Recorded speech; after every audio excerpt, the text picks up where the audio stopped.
అంజని తనయా నగధీరా సుందరమైనది నీ చరిత అతి సుందరమైనది నీ ఘనత జయ జయ హనుమా జయ హనుమా జయము జయము జయ శ్రీ హనుమా రామచంద్ర ప్రియ జయ హనుమా అభయ ప్రదాత జయ హనుమా జయ జయ హనుమా జయ హనుమా జయము జయము జయ శ్రీ హనుమా వాయు బీజముగ వ్యాపించి రుద్ర తేజమున వాసించి వానర రూపున వెలిగేవు మారుతి పేరున పెరిగేవు పవన తేజమున ప్రభవించి రుద్రహంసతో శోభించి పుడమిని చేరి మెరిసావు పరమార్థం నెరిగించావు జయ జయ హనుమా జయ హనుమా జయ హనుమా జయ హనుమా జయము జయము జయ శ్రీ హనుమా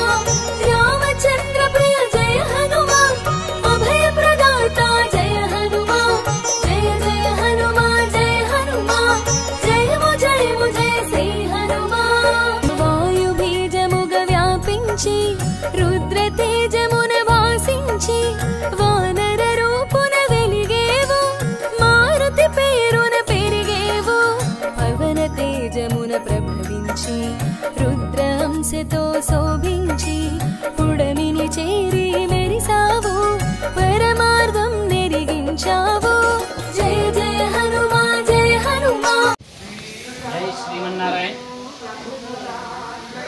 శ్రావణ మాసం లక్ష్మీనారాయణులకు ఎంత ప్రత్యేకమైనదో ఆంజనేయ స్వామి వారికి కూడా చాలా ప్రత్యేకమైనదిగా చెప్పుకోవచ్చు. ముఖ్యంగా మన నందీనగర్లో శ్రావణ మాస అలంకారాలు ఎంత వైభవంగా జరుగుతాయో అందరికీ తెలిసిన విషయమే.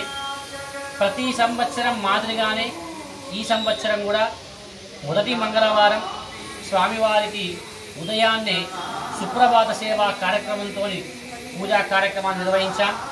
ఆ తర్వాత పంచసూక్తాలతో స్వామివారికి విశేషమైన అభిషేక కార్యక్రమం చేశాం.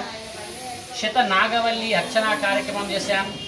సింధూర పూజ వంటి కార్యక్రమాలు కూడా చాలా వైభవంగా జరిగాయి. అలానే 11 మంది బ్రాహ్మణుల సహాయంతో ఉదయాన్నే స్వామివారికి సహస్ర వడ స్తోత్ర పారాయణం కూడా చేశాము. ఇలా మొదటి వారం చాలా వైభవంగా స్వామివారు అలంకారంతో పాటు పూజలు అందుకున్నారు. భక్తులు కూడా అధిక సంఖ్యలో విచ్చేసి స్వామివారిని కనులారా వీక్షించి తీర్థప్రసాదాలు స్వీకరించసాగారు. అలానే తర్వాత రెండవ వారం కూడా స్వామివారికి 2116 తామర పుష్పాలతో అలంకరణ అర్చన కార్యక్రమం కూడా జరుగుతుంది. ఆ రోజు కూడా ఉదయాన్నే స్వామికి పంచామృత అభిషేకము విశేషమైన పూజా కార్యక్రమాలు జరుగుతాయి. అలానే మూడవ వారం శ్రావణ మాసంలో 1,00,000 తమలపాకులతో అలంకరణ 1,00,000 తమలపాకుల అర్చన కార్యక్రమం కూడా వైభవపేతంగా జరుగుతున్నాయి. అలానే 4వ వారం శ్రావణ మాసం చివరి మంగళవారం 21,000 ఏకముఖ రుద్రాక్షలతో స్వామివారికి మహావైభవంగా అలంకరణ కార్యక్రమం రుద్రాక్ష అర్చన కార్యక్రమాలు నిర్వహించబడతాయి. ఇలా ప్రతి సంవత్సరం శ్రావణ మాసం స్వామివారికి వైభవంగా ఎన్నో అలంకారాలు జరుగుతుండడం మన నందీనగర్ దేవాలయం యొక్క సాంప్రదాయం. ప్రతి సంవత్సరం మాదిరిగానే స్వామివారికి విశేషమైన పూజా కార్యక్రమాలు భక్తులు కూడా అనుకున్న సంకల్పాలు నెరవేరడంతో పాటు రాను రాను ఇది ఎలా ప్రవహిస్తుందనేది మేము కూడా చాలా సంతోషపడుతూ ఉన్నాం. ఇలా స్వామివారి సేవలో ఎంతోమంది పాల్గొన్నారు.